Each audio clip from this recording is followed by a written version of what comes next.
Greetings all, I'm Commander Kimball K, but please just think of me as Kim. This is the true story of one pilot's quest for that shining beacon of mystery, RAXXLA. There are many such, but I expect that most will find this one interesting. To the best of my knowledge, it's unique. Here goes.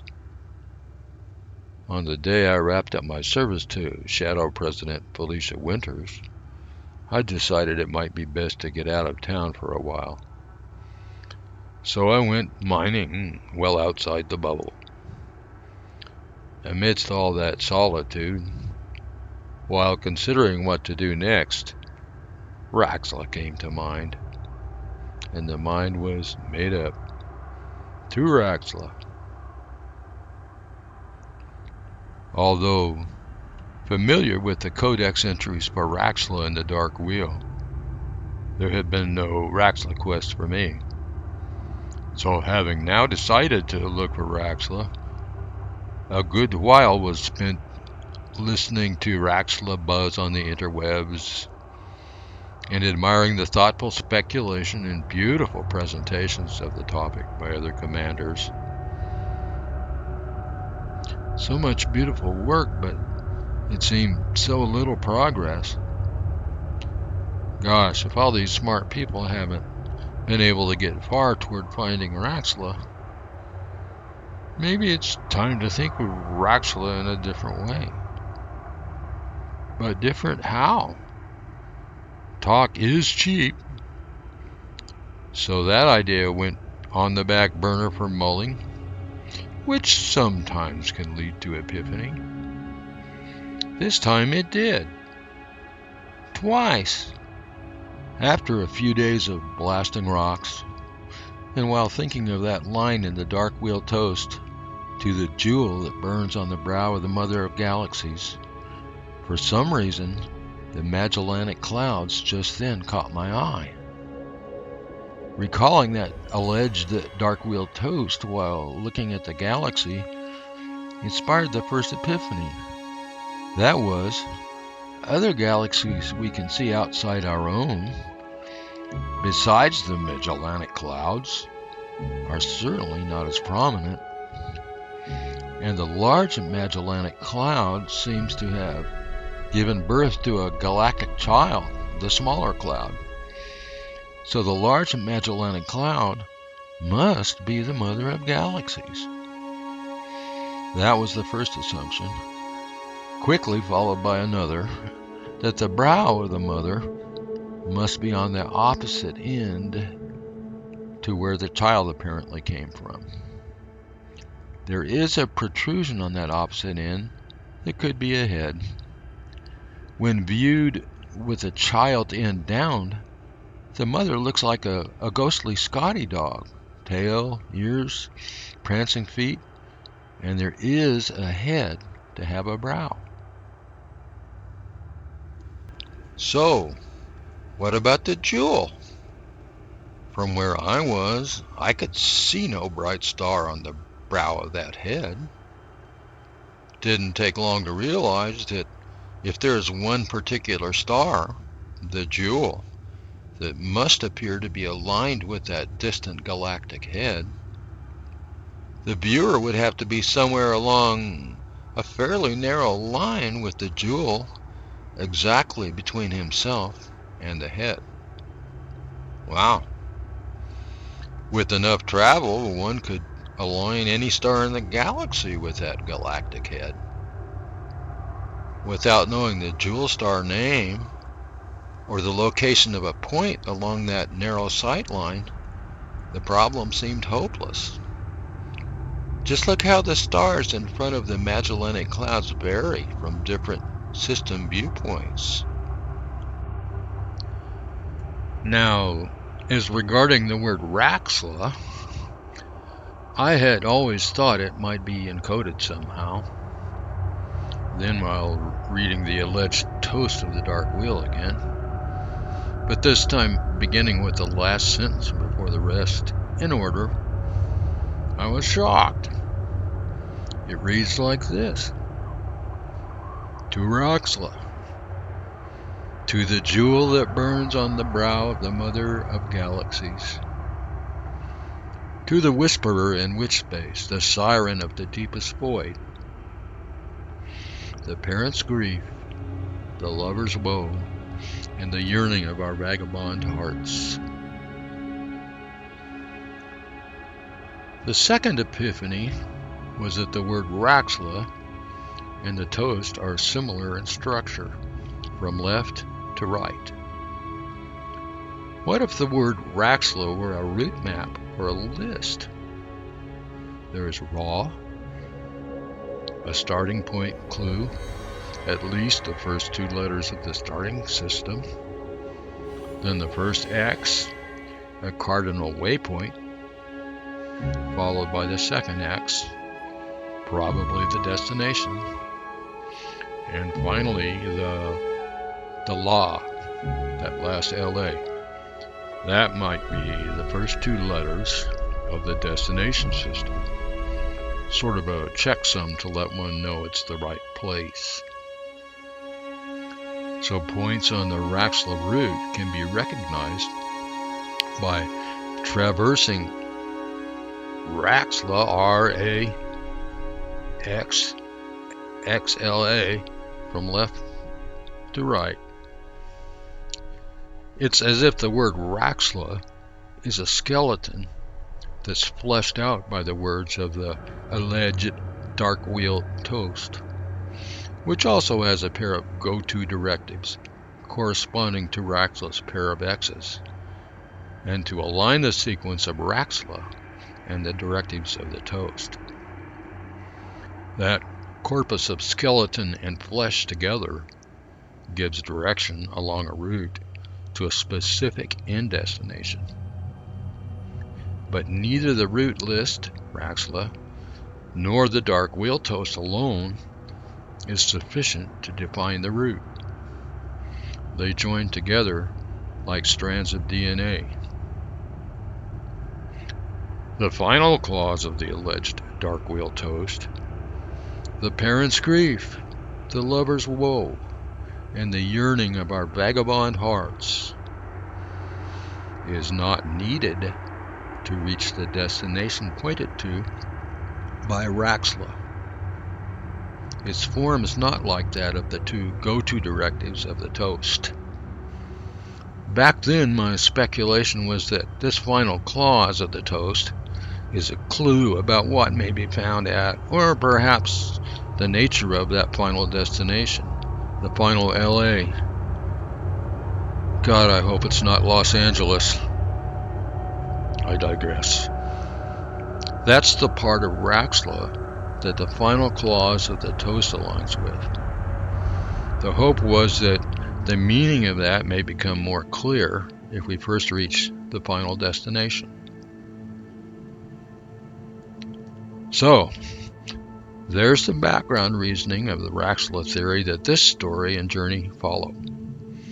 Among the other RAXXLA theories flying around, this seemed to be one that could be most easily proven or disproven by just following RAXXLA. So, commanders, ladies, gentlemen, and others, I will first say that I don't consider showing any part of a solution to the RAXXLA puzzle to be a spoiler.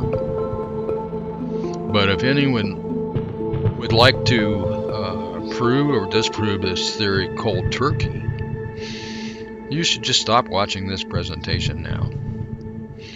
Otherwise, I will welcome you to join the story. Let's go together to see what happened. Of course, the first place we're going to look for the jewel burning on the brow of the mother of galaxies is Ra. Duh. Here's hoping it's the last place we have to look. Enough of talking. To Ra.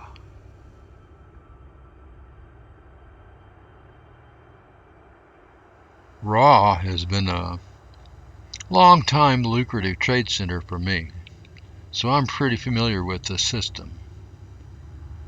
Ra is one of the few systems inside the bubble that has a gas giant with 8 moons. Orbiting that eighth moon of Ra 13 is a very strange, unauthorized facility called Stillhook Holding. I'd sure appreciate hearing from anybody who knows what that is.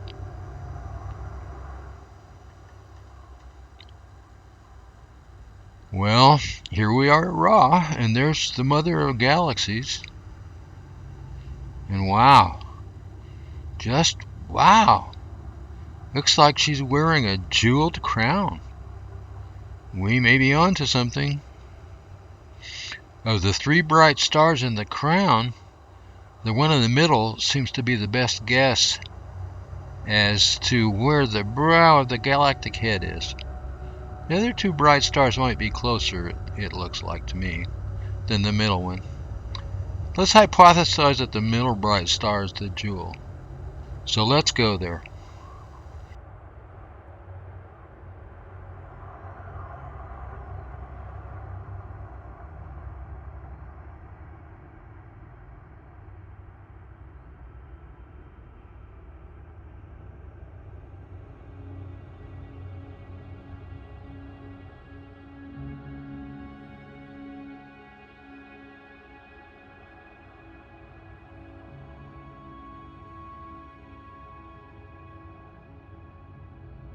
What you're seeing here is Greenback's video jump logs from the original trip. The target star is at center screen.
And here we are.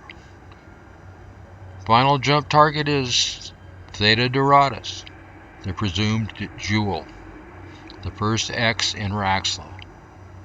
But only if the toast's second go-to directive makes sense, comes into focus from this location.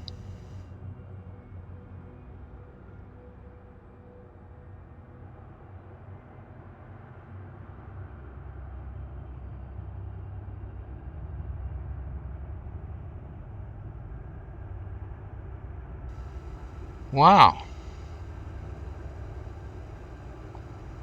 Look at that. Assuming that witch space is the medium of light transmission, there's the Witch Head Nebula on the left. A tiny witch space whisper compared to the blaring brightness and size of Barnard's Loop on the right. In the realm of light, a whisperer compared to a siren. The toast says, to the whisperer in witch space, the siren of the deepest void. Well, there they are. But which is it? How about neither and both? There's one bright star between the two, right on a line projected between the centers of the two nebulae, almost exactly between the two when seen from Theta Doradus, just like the comma that separates the two clauses in the toast. Heading for that star would be like heading for both nebulae, as would be heading for a comma between two clauses on a printed page. Let's go to the comet star.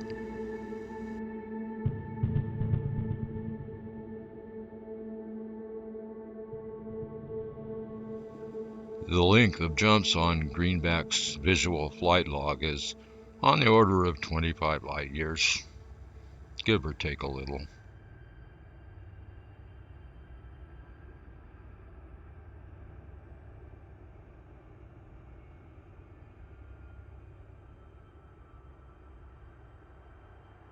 At last, friends, there's the RAXXLA route destination, 6 Lambda Leporis, a most interesting blue-white star. Gosh, the first 2 letters of this star's names are LA. What a coincidence. Except we can't go there.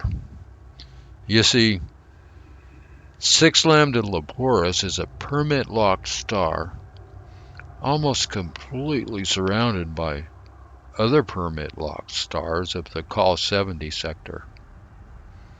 So, it looks as if following RAXXLA has just led to another mystery. Speaking for myself, though, I'm pretty well convinced that we have found both the location of RAXXLA and the destination of RAXXLA. RAXXLA is like an indirect address register of the sort used in computer programs. Such a register has its own name and address, but the variable data it contains is the address of some other location. The location of RAXXLA is the codex. The destination of RAXXLA is 6 Lambda Leporis. I suppose one might say that that's thinking of RAXXLA in a different way. Of course, we can always hold out hope that there's still an undiscovered place somewhere called RAXXLA. As for that final clause in the toast, the parent's grief, the lover's woe, the yearning of our vagabond hearts, I can now understand the parent's grief and the lover's woe, because even if we have decoded RAXXLA, the mystery remains. And the yearning of our vagabond hearts? My vagabond heart is yearning to get a system permit for 6 Lambda Leporis. How about yours? Who knows what could be waiting in there with that blue-white star? Well, that's the story. Thanks for following RAXXLA with me. Judge for yourself whether the journey was worthwhile. Comments are welcome, of course. 07 Commanders.